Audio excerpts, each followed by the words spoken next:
పొల్లగాండ్లు మంచిగా చదువుతున్నారా లేదా, పరీక్షలు మంచిగా రాస్తున్నారా లేదా, ఇంటికాడ చెప్పినట్టు వింటున్నారా లేదా అని తెలుసుకోనీకే నెలకోసారి అయ్యవ్వలను పిలిచి మీటింగ్లు పెడుతుంటారు బడిసార్లు. గదేంటిది అది పేరెంట్ టీచర్ల మీటింగు అంటారు. ఇప్పుడు నేను ఈ ముచ్చట ఏంటి చెప్తున్నానంటే, ఏపీల పేరెంట్ టీచర్ మీటింగుకు పొల్లగాండ్లు అయ్యవ్వలు టీచర్లే కాదు, ముఖ్యమంత్రి చదువుల మంత్రి కూడా పోయిర్రు. చూడుర్రి ఎట్లా నడిచినాయో ముచ్చట్లు. అనేక వనరులు మీరు గమనించవచ్చు. తాగేదానికి ఏం కావాలంటాం?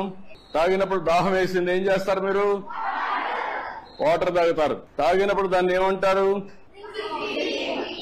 అదే సమయంలో ఆగా చూసిండ్రా, పొలగాండ్లను ముంగట ఊకబెట్టుకొని మానవ వనరులు అనే పాఠం చెప్పిండు ముఖ్యమంత్రి సారు పాఠం చెప్తుంటే చదువుల మంత్రి లోకేష్ సార్ కూడా పొలగాండ్లతో కలిసి కూకొని చెవులు పెద్దగా చేసుకొని మరీ ఉన్నాడు. పిల్లల చదువులు ఎట్టెట్ట నడుస్తున్నాయి ఏం కథ అనేది తెలుసుకొని ఇంకే శ్రీ సత్యసాయి జిల్లాలో ఉన్న కొత్త చెరువు జెడ్పీ స్కూల్ కు పోయిండ్రు ముఖ్యమంత్రి చదువుల మంత్రి. తండ్రి కొడుకులు ఇద్దరు కలిసి పొలగాండ్ల అయ్యవులతో మాట్లాడిండ్రు. చదువులు ఎట్టెట్ట నడుస్తాయి, అయ్యవాళ్ళు ఏమనుకుంటాన్రు అని తెలుసుకొని ఇంకే అందరితోని కలిపి మాట ముచ్చట చేసిండ్రు. అంతేకాదు వెనకటి ముచ్చట్లన్నీ ఆది చేసుకున్నాడు ముఖ్యమంత్రి. పిల్లల తల్లిదండ్రులు కూడా ఇద్దరు సార్లకు ఆపది సాపది చెప్పుకున్నారు. పెద్ద ముచ్చట ఏంటిదంటే పొలగాండ్లకు మార్కులు ఎన్ని వస్తున్నాయి ఏం కథ అని ప్రోగ్రెస్ కార్డులు కూడా చెకింగ్ చేసిండు సీఎం సారు. పిల్లలు మంచిగా చదువుతాన్రా లేదా అని అయ్యవాళ్ళను ముంగట కూసబెట్టుకొని మరీ అడిగిండ్రు.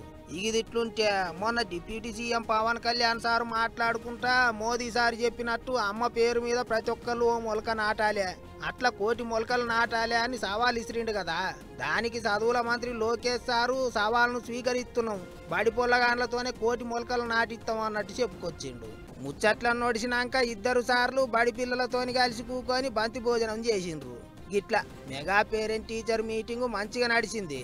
పొల్లగాండ్ల ఆపది సాపతి ఏంది, అయ్యవ్వల కష్టాలు ఏంది అని సర్కారు వాళ్ళే బడికి పోయి తెలుసుకున్నాడు. మంచి ముచ్చట్నే కదా అనుకుంటారు ఇప్పుడు పబ్లిక్.